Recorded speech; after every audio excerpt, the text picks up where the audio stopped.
Hey, I'm Don. Welcome back to Bicycling for Beginners. So one of the most basic things you're going to need to know as a cyclist, unfortunately, is how to change a flat tire. Those things happen every once in a while. So with the right knowledge and the right tools, you'll be back riding in no time.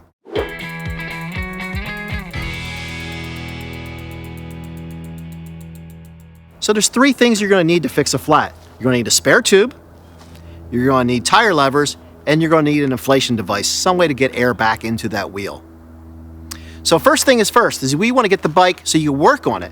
So before you do anything else, because this is a rear, we want to shift the chain all the way down to the smallest gear, which is the hardest gear to pedal. So with your shifter up on your handlebars, you just want to click through it. You want to pick the back end of the bike off the ground, and you want to pedal through, and your chain drops all the way down. So at that point, you flip the bike upside down, and now you have a nice stable place to work on your bike. And your bike shouldn't go anywhere. Make sure your handlebars, there's nothing on there like a phone or a computer or anything else like that could break when you have the bike upside down. But now you have access to get to your wheel and work on your bike so the bike isn't falling over on you. Whether it's the front wheel or back wheel, they come off the bike pretty much the exact same way. So depending on the kind of bike you have, the less expensive bikes have a nut, a 15 millimeter nut that threads onto the axle, so you need a wrench to be able to take that off. The other way, more high-end bikes have a through axle, so you need your multi-tool or your Allen key tool to take that axle out.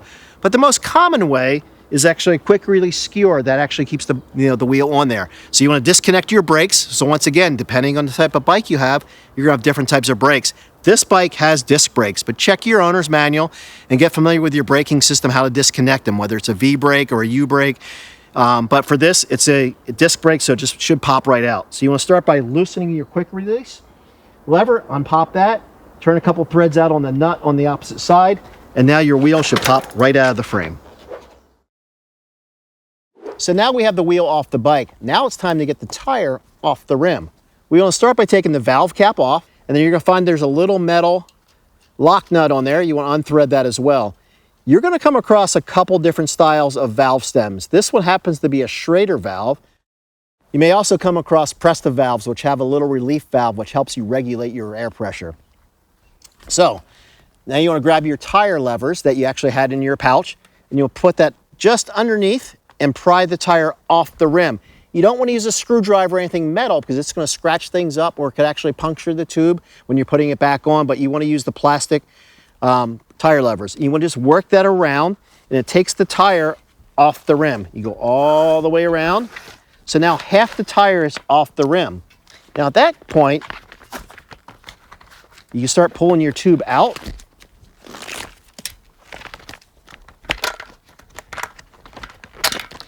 And it comes right out. So what I like to do is look at the tube and kind of find out where the hole is. And once I know where the hole is, I could cross-reference that to where it is on the tire because I know where the valve stem came out. And you want to take your fingers and gently feel around inside the tire to make sure there's no thorns or metal or anything that caused that. If that obstruction is still in the tire, that's going to cause a new flat when you put the new tube back in. So you want to rub your fingers around inside and find out where that puncture is. And if there's anything there, try to remove that. And so you're good to go when you put the new tube back in. So now you know your tire is clear of the thing that caused the puncture. So you want to get your new tube, which you had in your little backpack or in your frame pouch. You want to bring that out and unfold it. And you're going to notice that it's completely flat and empty. We want to bring this thing to life so it fits into the tire a little easier. So you want to put a little bit of air in there to have it take shape. But you're not going to have a nice regular pump like this on your ride because you can't carry this with you. So let's get rid of that. And there's a couple different ways that you're going to inflate on the trail. You could have a CO2 cartridge, but I like the more reliable way, which is just a smaller little hand pump. So that just connects right onto your valve stem. You lock that into place, extends out, and you pump a little bit of air in here so it takes shape. You're going to come across tubes have different sizes for different tires. So before you head on your ride, make sure you have the right size tube for the right size tire. We'll use that pump a little bit later, but we got the tube to take shape and mimics the size of the tire. We want to start gently tucking it in where the valve stem first and get the valve stem back through the rim. Take that lock nut, put it back on so the valve stem doesn't pop back out. Thread that on there. You don't have to run it tight, just take it down. Now, I like to start at the 12 o'clock position and then start going around with my fingers and gently pushing the tube back into the tire. Go all the way around so it seats back in there. That leaf can get out of there.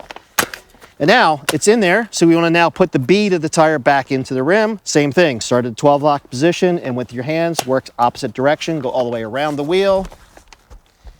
And now the tire is seated back in there and everything's snug. Get your hand pump again, put that back on your stem, lock it in with a little valve, and start pumping away. And you want to get up to the right tire pressure. You want to have this nice and firm so you can go back out and enjoy your ride. So now you have your wheel and your tire properly inflated. You want to check your valve stem and your valve cap, making sure that they're on there secure and tight. You want to make sure you have the right air pressure. Now, different tires require a different amount of air. Road bikes require a little bit more air pressure, and mountain bikes a little bit less. Usually it's between 20 and 40 pounds, but check your tire and your bike manufacturer and what they recommend. So to put this wheel back on, it's the exact same process, just in reverse. So you want to pick that chain up and put it over top of your gears and rest it on that smallest gear. Pick up the back of your derailleur and gently put your wheel back into the frame and line it up. Make sure the brakes go right in there and it drops into the frame tabs. With your left hand, you want to hold that little axle nut. With your right hand, take the cam lever, give that a few turns and snug it up and make sure it's nice and secure. I always like to give it a test spin, make sure it's not rubbing on the frame or on the brakes. This looks pretty good. I think we're good to go and continue our ride. So flat tires really don't end your day. They can be annoying. One little pro tip, liquid latex goes inside your tube or inside your tire. They run tubeless setups on more advanced bikes. So if you want to avoid flats altogether, you could look into running liquid latex, and a lot of different manufacturers make that. So you're pretty much good to go. And thanks for joining us for Bicycling for Beginners, and there's more episodes to come, so thanks for joining us.